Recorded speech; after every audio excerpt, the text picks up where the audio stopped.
4 degrees and makes 90. You could do 2 and 63, 3 and 62, 4 and 61, 5 and 60, 5 and 61. Whatever set you want to make, as long as all three together make 90. Same thing at the bottom one, 2 accompanying supplementary angles. So I'm trying to make 180 with 24 and 2 other angles. So find a set. You can use 1 and 155, 2 and 154, 3 and 153, 4 and 152, whatever, as long as they add up to make 180. There's no law that says you have to get creative when you're coming up with your answers, which is why I didn't. All right, so here's some more practice with complementary and supplementary. Given the following angle measures, find sets that make complementary or supplementary angles. Given the following angle measures, find sets that make complementary or supplementary angles. And the numbers we give you, 26 degrees, 2 degrees, 178, 92, 88, 86, 62. Again, those are all degrees. 26, 2, 178, 92, 88, 86, 62. All right, so let's start with complementary angles. Complementary. Again, complementary are angles that make 90 degrees. So give me 2 measures up there that add up to make 90.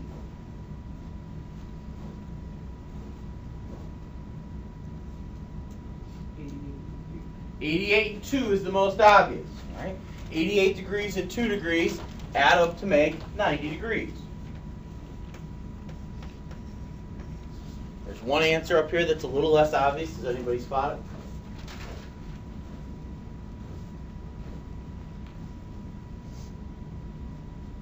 it? Kaylee? Oh, wait, for complementary is that? Complementary. Oh, Nick?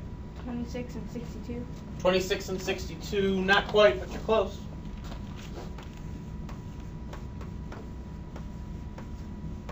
$26 and 62 make 88, Nick. What else do I need? No, and 2. And a 2. All right.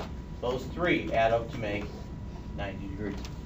All right, let's go to supplementary.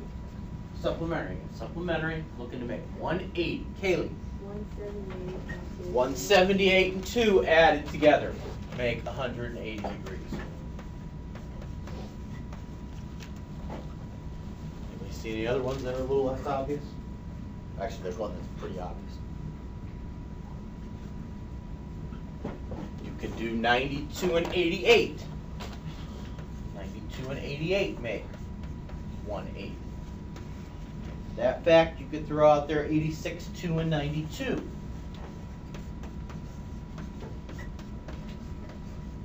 if you wanted to, you could throw out 26, 92, and 62. There's a whole lot of different answers here. All right, you just got to make 90 and 180.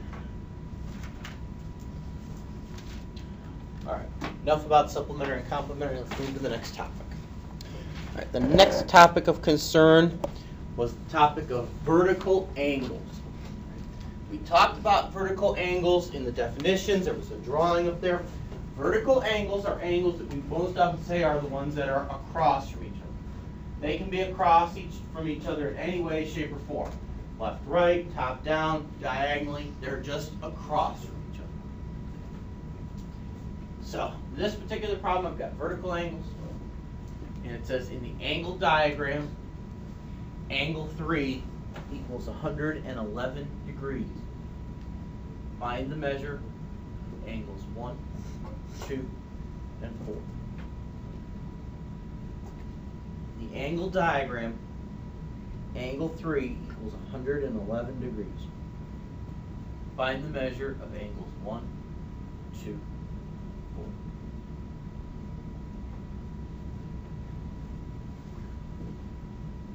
4. Okay. So we know that angle 3, the one here at the bottom, makes 111 degrees.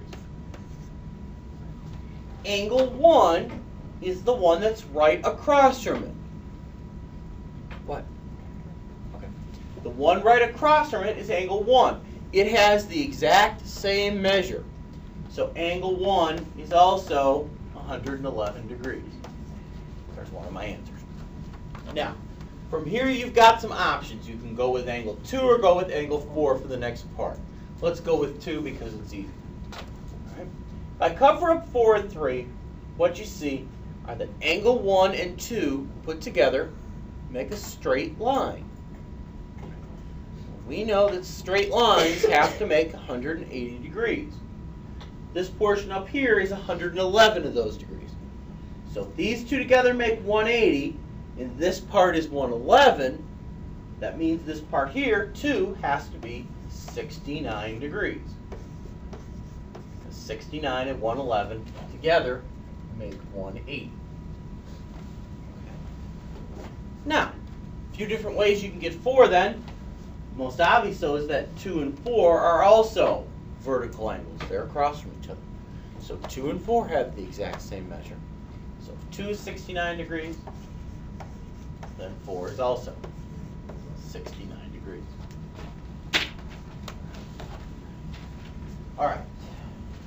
Last thing then today are the parallel line problems. And I will tell you right now that this is one of my favorite types of problems. I love to throw these on quizzes and tests just because I enjoy these problems. So there's a hint for you. All right. Now here we're talking about parallel lines. Now we've talked about parallel lines already in the definitions. Two lines that don't intersect. Right?